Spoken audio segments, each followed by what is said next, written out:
Assalamualaikum warahmatullahi wabarakatuh.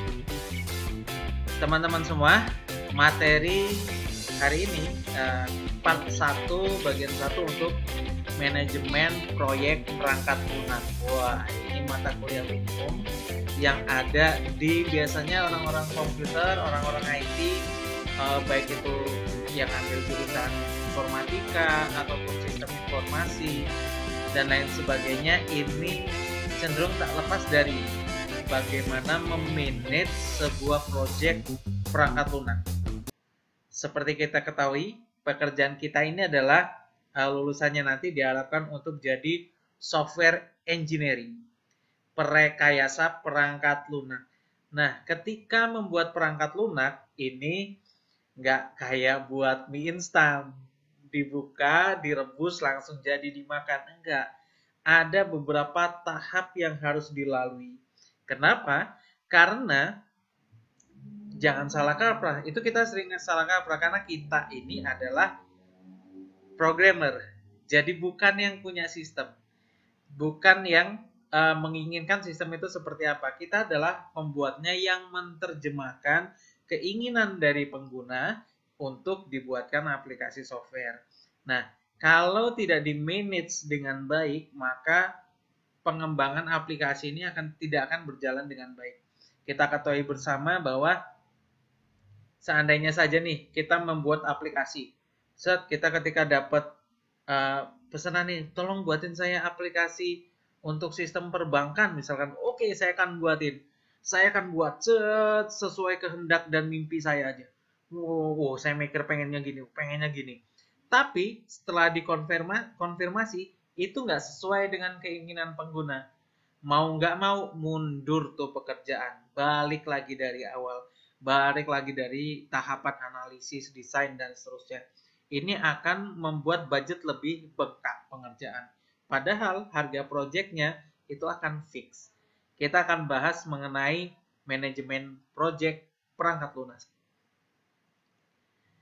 Previewnya adalah kita lihat MPPL itu seperti apa. Kalau yang dilihat di sini, ini pengetahuan manajemen dulu.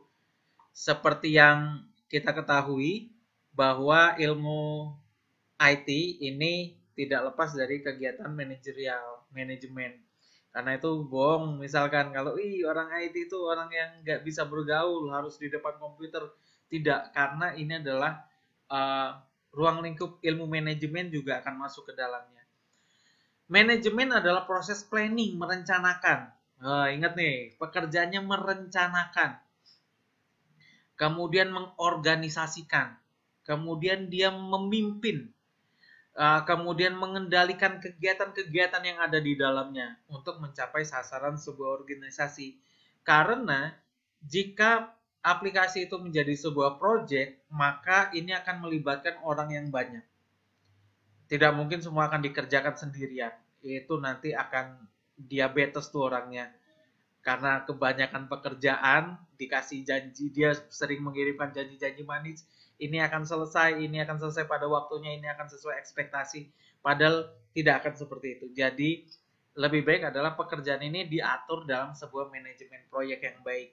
Ingat kata kuncinya, merencanakan, di planning, diorganisasikan, dipimpin proyek tersebut, kemudian dikendalikan semua kegiatannya. Nah, kemudian kalau Mary Parker Follett mengatakan bahwa manajemen adalah suatu seni, tiap pekerjaan bisa diselesaikan dengan orang lain. Nah, nggak harus kita sendiri yang menyelesaikan. Zaman sekarang gitu loh. Jadi nih, ada analisis sendiri, berjalan analisis.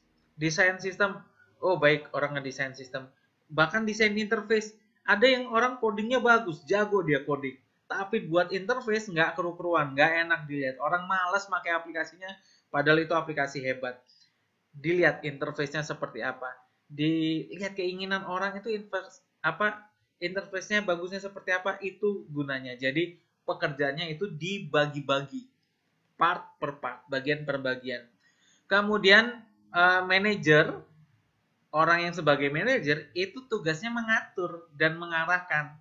Kamu ngerjain A, pekerjaannya dari sekian sampai sekian. Kamu ngerjain B dari sekian sampai sekian. Gitu. Jadi pekerjaannya sangat banyak sebenarnya, tapi itu bisa menjadi pilihan karena kita akan membuat part-part atau bagian-bagian yang akan dikerjakan oleh orang lain. Kita lihat Ricky W. Griffin, manajemen proses perencanaan, pengorganisasian, pengkoordinasian, pengontrolan sumber daya untuk mencapai sasaran yang lebih efektif dan efisien. Kita lihat di sini bahwa efektif itu tujuan dapat dicapai sesuai dengan perencanaan.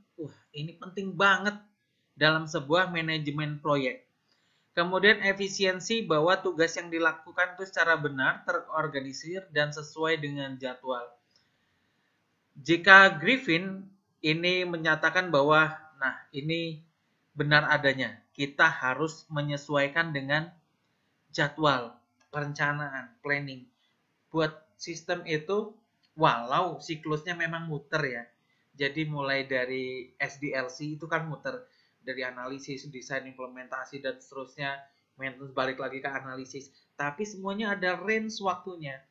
Karena orang butuh kepastian. Ingat bahwa organisasi itu berubah dengan cepat. Ketika kita membuat program aplikasi, kemudian lama sekali diimplementasi, zamannya udah berubah. Dunianya udah berubah, aplikasi kita baru jadinya akan dipakai. Jadi benar-benar jadwal itu sangat penting. Karena itu kemampuan dalam mengorganisasi jadwal ini harus dimiliki oleh seorang manajer untuk memanage sebuah proyek. Kemudian pengertian proyek itu apa? Proyek itu loka. Bukan.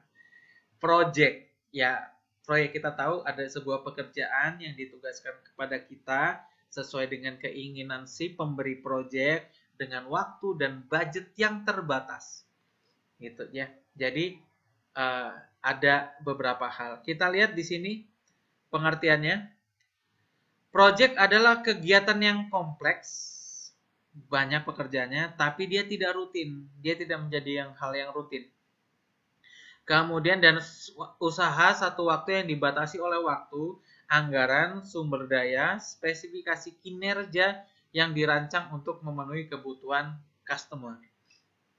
Kita lihat, boundary-nya banyak. Ini kerjaan yang nggak tiap hari ada. Datang pekerjaan tersebut, kemudian bisa saja hilang. Dia tidak rutin. Kalau pekerjaan itu rutin, maka itu tidak masuk dalam kegiatan project. Peraturan manajemennya sendiri gitu. Dia ada dana fix. Kalau dana untuk di project, kemudian waktu, sumber daya, itu semuanya tidak fix. Kita akan atur sesuai dengan kebutuhan customer. Kebutuhan customernya pengen buat rumah yang besar, itu kita cuman menyediakan orang yang cukup untuk membuat pos ronda. Nggak selesai itu. Gitu. Jadi kita lihat ini seberapa besarkah keinginan konsumen, kemudian seberapa besar daya dukung sumber daya yang harus kita siapkan untuk mencapai kebutuhan konsumen tersebut.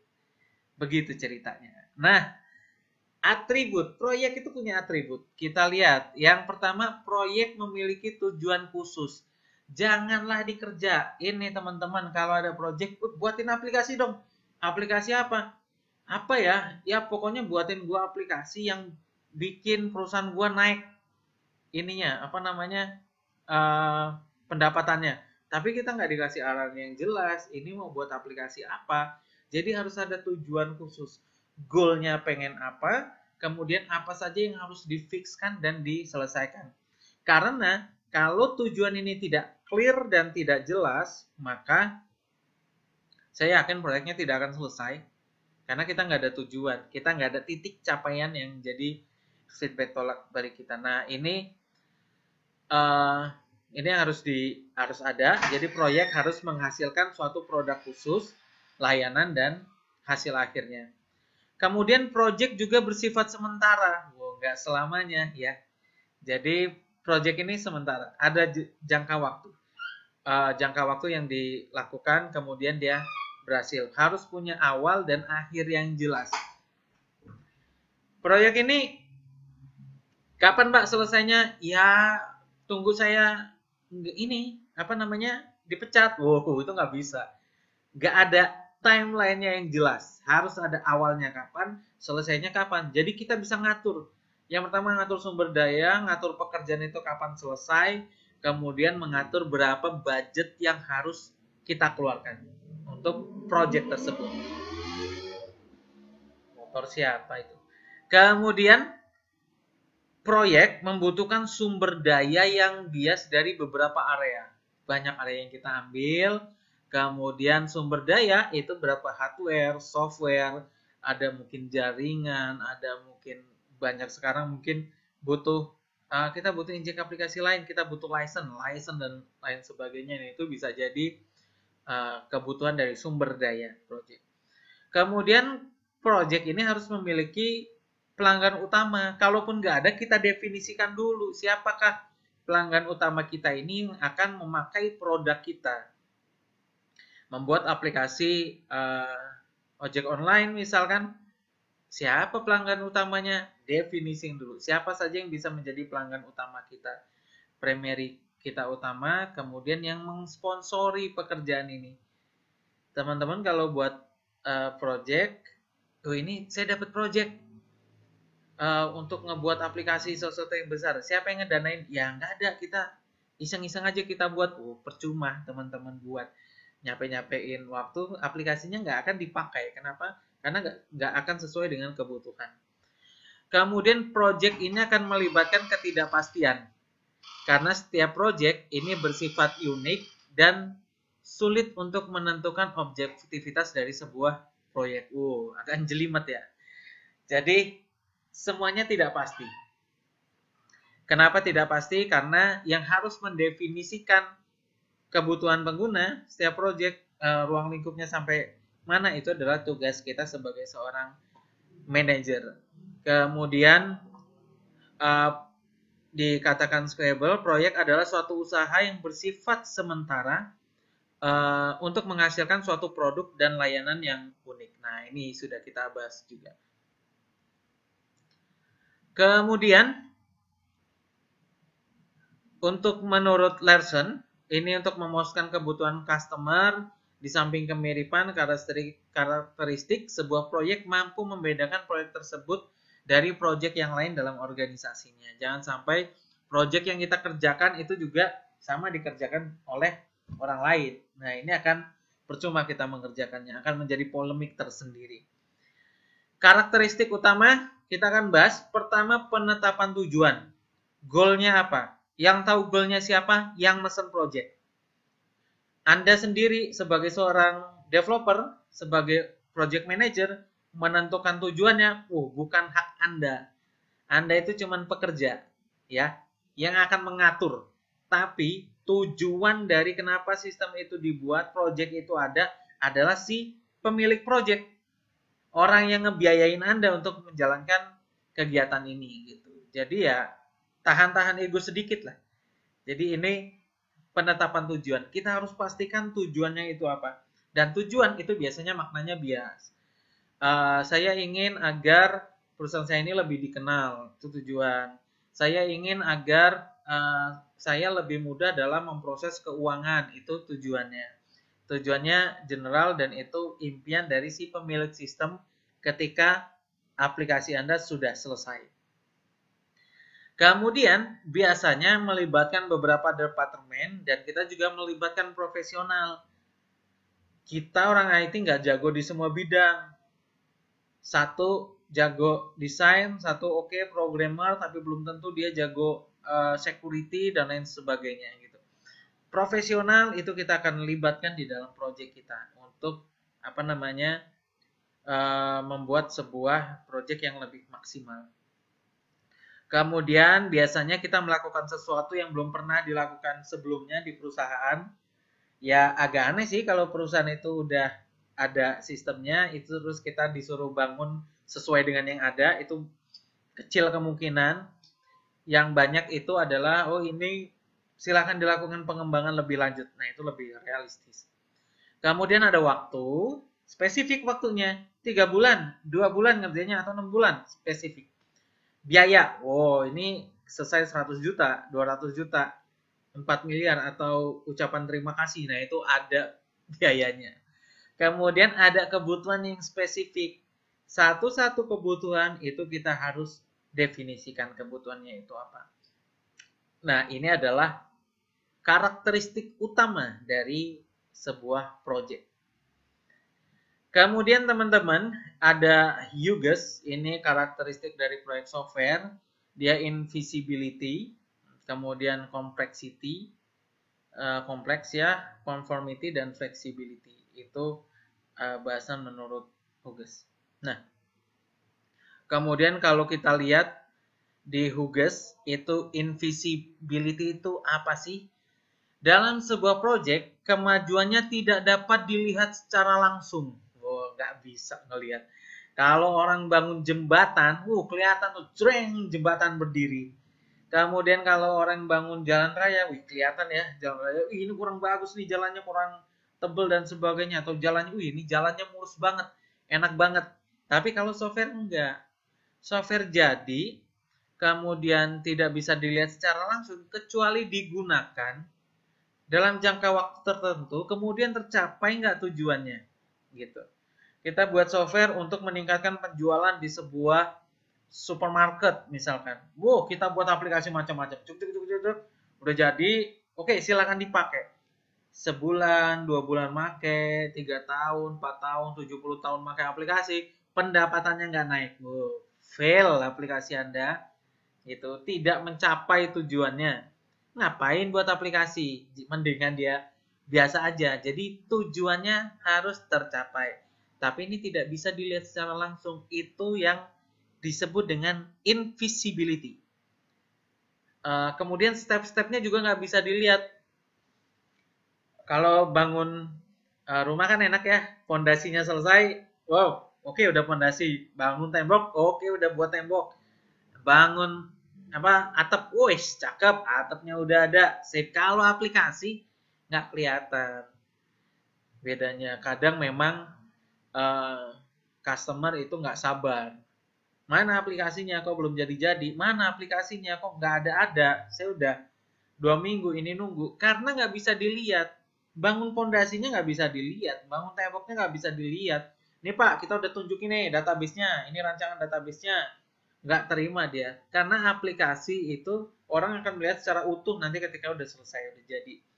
Itu yang harus kita atur manajemennya, bagaimana knowledge itu, informasi, tahapan-tahapan dari aplikasi kita clearkan dulu kepada si customer yang mesen. Nah, iya itu. Jangan sampai itu, kita udah capek-capek ngerjain, mana lo kok nggak kerja, nggak kelihatan aplikasinya. Curhat. Jadi itu makna dari invisibility. Jadi aplikasinya, perkembangannya itu tidak terlihat. Kemudian complexity. Waduh, ini produk software memiliki lebih banyak kompleksitas daripada proyek fisik. Termasuk dari sisi biayanya, itu kompleksitas. Kenapa? Karena bangun jembatan yang pakai pengguna jembatan. Kemudian bangun jalan raya yang pakai juga jalan raya. Kemudian kita buat aplikasi jaringan, network, itu lebih IT juga, tapi yang pakai ketahuan penggunanya. Tapi kalau dari sisi IT, software, itu kompleksitas. Akan banyak user yang terlibat. Setiap user, kebutuhan sistemnya beda-beda. Nggak sama. Kalau orang rata-rata sama ya, jadi pengen jalan raya itu pengennya yang lebar, yang halus, yang mulus, yang nggak geronjal-geronjal, oke.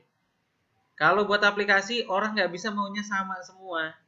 Sudut pandang saya butuhnya seperti ini loh aplikasi. Saya butuh report yang seperti ini. Saya butuh grafik. Saya butuh data itu secara rinci dan macam-macam kompleksitas. Pening, pala. Macam-macam. Jadi banyak banget kompleksitas yang ada. Ini kalau nggak dipecahkan stres sendiri kita. Stres banget. Jadi ini harus dipecah sedikit demi sedikit kompleksitas ini. Kemudian kita lihat conformity. Agak jelimet ngomongnya. Conformity. Pengembangan software harus menyesuaikan kebutuhan software dan kebutuhan klien. Oh, kita nggak bisa ini saya yang buat, terserah saya maunya kayak mana. Nggak bisa dong. Kenapa? Karena ini harus sesuai sama kebutuhan klien. Tapi kadang klien ini tidak bisa mendefinisikan apakah itu kebutuhan atau keinginannya aja. Saya pengennya aplikasinya set kebuka, kemudian nanti keluar bunga-bunga keluar, padahal itu aplikasi keuangan. Karena ibu-ibu jadi pengennya yang indah, ada bunga-bunga keluar bermekaran, kemudian dari retoknya keluar aroma harum. Itu keinginan, nggak harus dipenuhi.